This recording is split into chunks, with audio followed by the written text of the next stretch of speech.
के शामिल होने पर जेडीयू नेताओं के वार पर बिहार बीजेपी अध्यक्ष सम्राट चौधरी ने पलटवार किया है। सम्राट चौधरी ने आरसीपी का समर्थन करते हुए कहा कि विभीषण राम के पास आ गए हैं, अब रावण के पास नहीं है।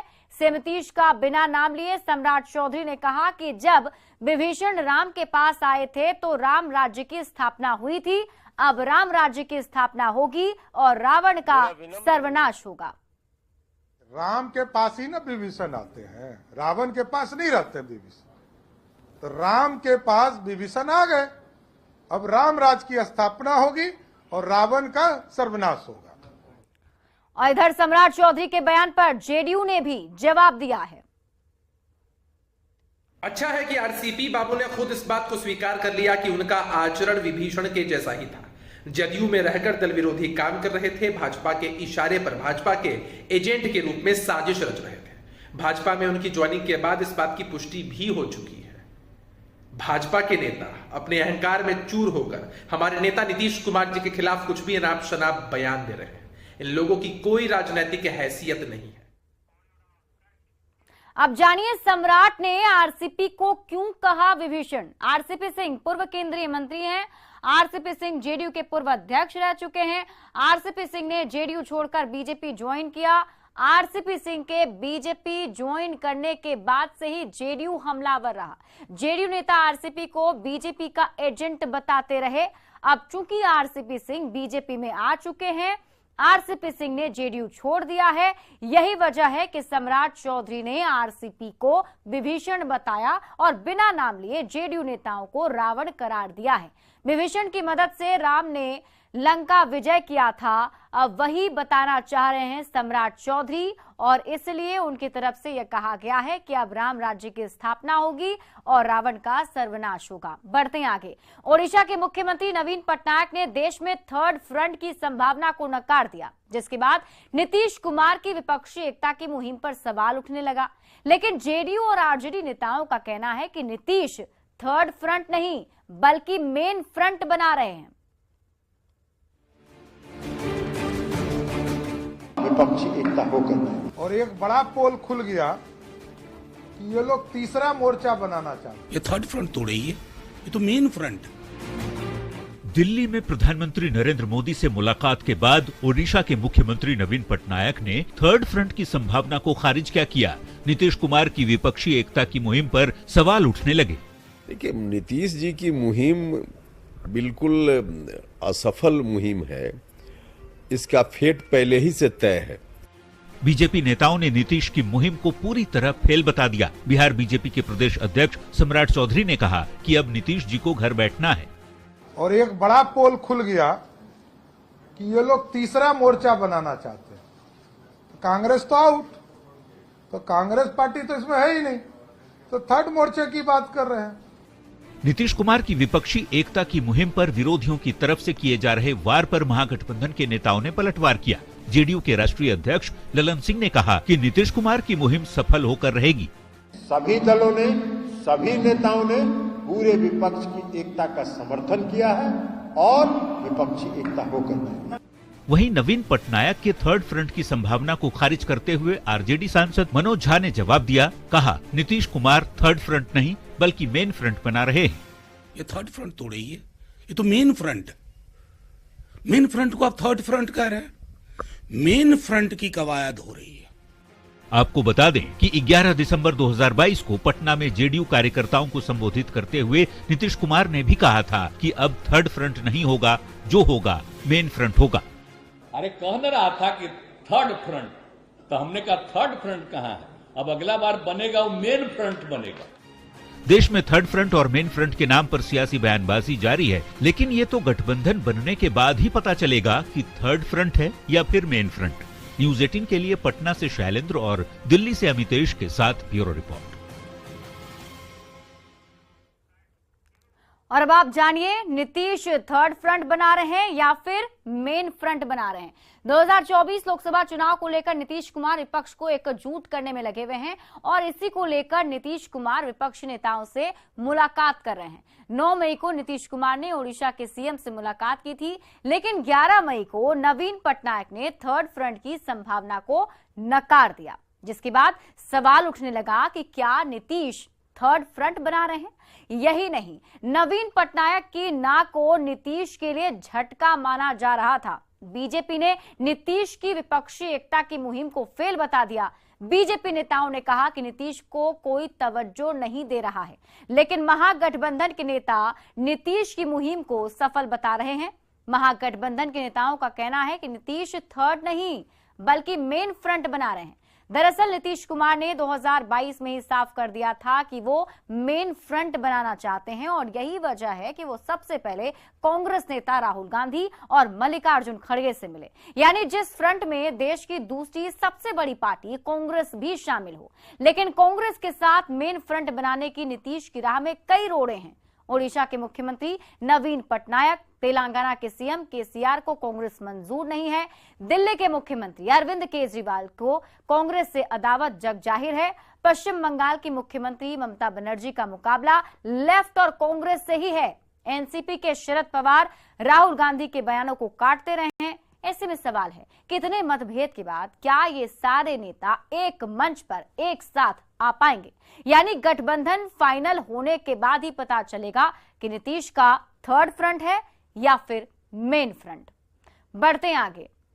बिहार सरकार के मंत्री विजय चौधरी ने कहा कि जरूरत पड़ी तो सरकार जातीय गणना पर कानून भी बनाएगी। वहीं जातीय गणना के मुद्दे पर बीजेपी प्रदेश अध्यक्ष सम्राट चौधरी ने कहा, एक बार फिर से नीतीश कुमार पर हमला बोला है। जातीय गणना पर हाईकोर्ट ने रोक लगा दी है, लेकिन बिहार सरकार के मंत्री अब भी ये दावा कर रहे हैं कि जातीय गणना होकर रहेगी। वित्त मंत्री विजय चौधरी ने कहा कि सरकार हर हाल में जातीय गणना करवाना चाहती है, जरूरत पड़ी तो कानून भी बनाया जाएगा। आवश्यकता पड़ेगा तो कानून बनाया जाएगा और हमने तो कहा ना कि जो भी आवश्यक कदम होगा वो सरकार उठाएगी, क्योंकि माननीय मुख्यमंत्री जी और सरकार हर हालत में इस कार्य को पूरा कराना चाहती है। जातीय गणना पर हो रही बयानबाजी के बीच बिहार बीजेपी के अध्यक्ष सम्राट चौधरी ने बिहार सरकार पर निशाना साधा है। सम्राट चौधरी ने कहा कि अब इस मुद्दे पर नीतीश कुमार को बोलने का हक नहीं है। साफ तौर पर कहता हूं, विधानसभा का सत्र बुलाइए नीतीश कुमार जी, क्यों नहीं बुलाते? कानून बनाना चाहिए। और किसने विरोध किया ये तो बताइए। एक पेज के कैबिनेट नोट में नीतीश कुमार जी के प्रस्ताव को हम लोगों ने सहमति दिया, भाजपा के लोगों ने। इनको बोलने का कोई नैतिक अधिकार नहीं है। जातीय गणना पर पटना हाईकोर्ट से लगे इस झटके से उबरने के लिए बिहार सरकार अब हर संभव कोशिश कर रही है। बिहार सरकार ने जातीय गणना को लेकर सुप्रीम कोर्ट का दरवाजा खटखटाया है, जिस पर अब सुप्रीम कोर्ट सुनवाई की तारीख देगा। वहीं पटना हाई कोर्ट ने जातीय गणना पर रोक लगाने के बाद अगली सुनवाई की तारीख 3 जुलाई को तय की है। न्यूज़ 18 के लिए पटना से शैलेंद्र कुमार की रिपोर्ट। और अब आप समझिए जातीय गणना पर आमादा क्यों है महागठबंधन के मंत्री। बिहार में जाति की सियासत होती है। अधिकतर पार्टियां जातीय समीकरण पर ही चुनाव लड़ती हैं। जाति की गोलबंदी से चुनाव जीता भी जाता है और यही वजह है कि बिहार में जातीय गणना शुरू हुई और विपक्ष के बीच भी पार्टी ने विरोध नहीं किया। समझने वाली बात यह है कि हाईकोर्ट ने जातीय गणना पर रोक लगा दी है। कोर्ट ने जातीय गणना को केंद्र का विषय बताया था। जातीय गणना को केंद्र के क्षेत्राधिकार में राज्य का अतिक्रमण बताया था। इसके अलावा पिता के नाम पर भी जाति की गणना पर सवाल उठाया और हाईकोर्ट ने जातीय गणना पर रोक लगा दी। जातीय गणना पर रोक लगाना महागठबंधन सरकार के लिए झटका माना गया। बिहार सरकार ने हाईकोर्ट का फिर दरवाजा खटखटाया, लेकिन राहत नहीं मिली। अब राहत के लिए राज्य सरकार सुप्रीम कोर्ट पहुंची है, यानी सरकार सुप्रीम कोर्ट से राहत लेकर 2024 के पहले जातिगत गणना कराना चाहती है और यहां तक कहा जा रहा है कि जरूरत पड़ी तो जातीय गणना के लिए कानून भी बनाया जाएगा। बढ़ते आगे। और अब बात करेंगे कर्नाटक विधानसभा चुनाव का रिजल्ट शनिवार यानी 13 मई को आने वाला है। कर्नाटक नतीजों के पहले सियासी दलों के नेताओं की धड़कनें तेज हो जाएंगी। सवाल यह है कि क्या बीजेपी फिर से वापसी करेगी या कर्नाटक से कांग्रेस को मिलेगी संजीवनी।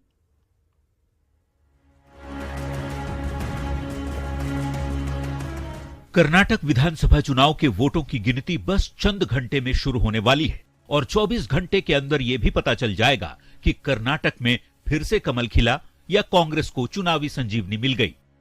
10 मई को कर्नाटक विधानसभा के 224 सीटों के लिए 2615 उम्मीदवारों की किस्मत ईवीएम में बंद हो गई। वोटिंग के दौरान मतदाताओं ने जमकर वोट डाला। 1957 के बाद सारे रिकॉर्ड टूट गए। चुनाव आयोग के मुताबिक कर्नाटक में 73.19% मतदान हुआ, जो 2018 के मुकाबले करीब 1% ज्यादा है। मतदाताओं ने जितनी गर्मजोशी से कर्नाटक में मतदान किया, राजनीतिक दलों के नेताओं ने भी प्रचार में उतना ही जोर लगाया था। बीजेपी की तरफ से खुद प्रधानमंत्री नरेंद्र मोदी ने प्रचार का मोर्चा संभाल रखा था। पीएम ने 19 जनसभाएं और 6 रोड शो किए। बीजेपी की तरह ही कांग्रेस ने भी कर्नाटक चुनाव के प्रचार में एड़ी चोटी का जोर लगा दिया था। राहुल गांधी और प्रियंका गांधी वाड्रा ने कांग्रेस के लिए जमकर प्रचार किया। वहीं जनता दल सेक्युलर ने कर्नाटक की लड़ाई को त्रिकोणीय बनाने की कोशिश की है। कर्नाटक में बम्पर वोटिंग और एग्जिट पोल के आंकड़ों ने राजनीतिक दलों की धड़कनें बढ़ा दी हैं। अधिकांश एग्जिट पोल में कांग्रेस को बढ़त दिख रही है। हालांकि कुछ एग्जिट पोल में त्रिशंकु सरकार की संभावना भी जाहिर की गई है। अब एग्जिट पोल रिजल्ट एक्चुअल पोल रिजल्ट में तब्दील होता है या फिर एग्जिट पोल के नतीजे धराशायी हो जाते हैं, ये तो नतीजे में ही पता चल पाएगा। तब तक दोनों ही खेमा जीत का दावा कर रहा है। Bureau report, news 18। और अब आप जानिए किसका होगा कर्नाटक। कर्नाटक में 10 मई को मतदान हुए, 13 मई को कर्नाटक चुनाव के नतीजे आने वाले हैं। भारत की राजनीति में कर्नाटक का खास महत्व है। बीजेपी के लिए कर्नाटक दक्षिण भारत का गेटवे है।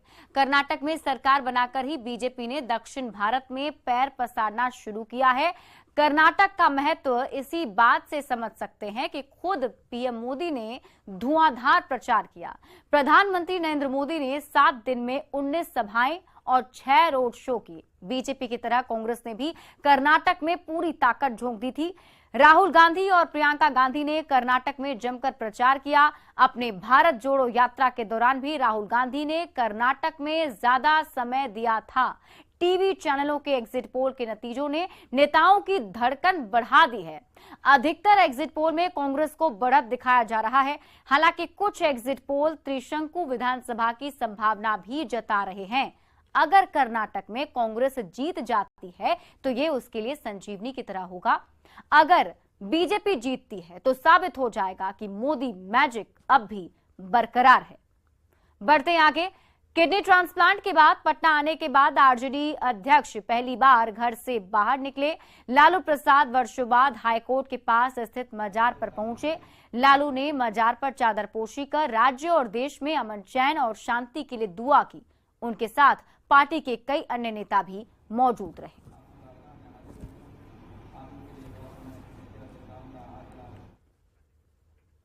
और अब बात करेंगे बागेश्वर बाबा के बिहार आगमन की। बागेश्वर बाबा कल सुबह 8 बजे पटना पहुंच रहे हैं। यहां वे नौबतपुर के तरेतपाली गांव जाएंगे, जहां शाम में वे हनुमंत कथा कहेंगे। बाबा के आगमन को लेकर जहां जोरदार तैयारियां की जा रही हैं, तो वहीं पटना प्रशासन और पुलिस की ओर से भी तगड़े इंतजाम किए जा रहे हैं।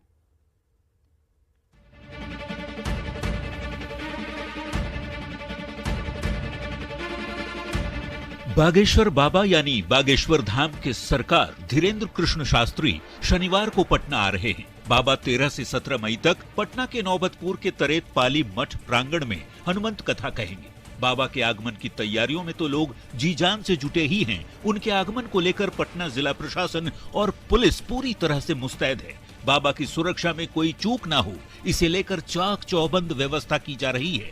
बिहार पुलिस की 3 कंपनियों की तैनाती की जा रही है। इसके अलावा 15 मजिस्ट्रेट भी बाबा के कार्यक्रम में तैनात रहेंगे। 3 लाख स्क्वायर फीट का ये पंडाल है। इसके अलावा मंच है और व्यवस्था ऐसी की गई है कि परिंदा भी पर न मार सके, यानी सुरक्षा की हम बात कर रहे हैं। सुरक्षा की चाक चौबंद व्यवस्था की गई है।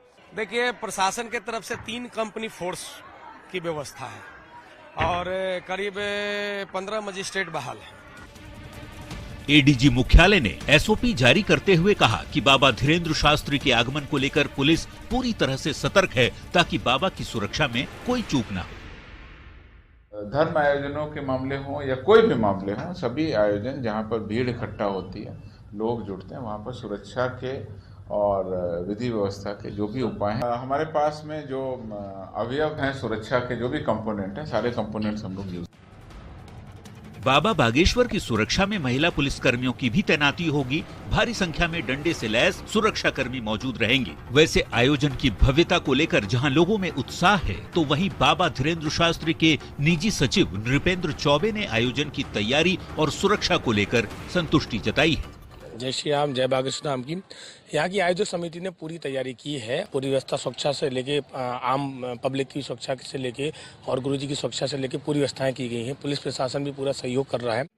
बाबा को सुनने लाखों की संख्या में श्रद्धालु पहुंचेंगे। ऐसे में बागेश्वर बाबा के आगमन की भव्य तैयारियों के बीच चाक चौबंद सुरक्षा व्यवस्था भी की जा रही है ताकि पटना के नौबतपुर के तरेतपाली गांव में आयोजित कार्यक्रम में कोई व्यवधान न हो।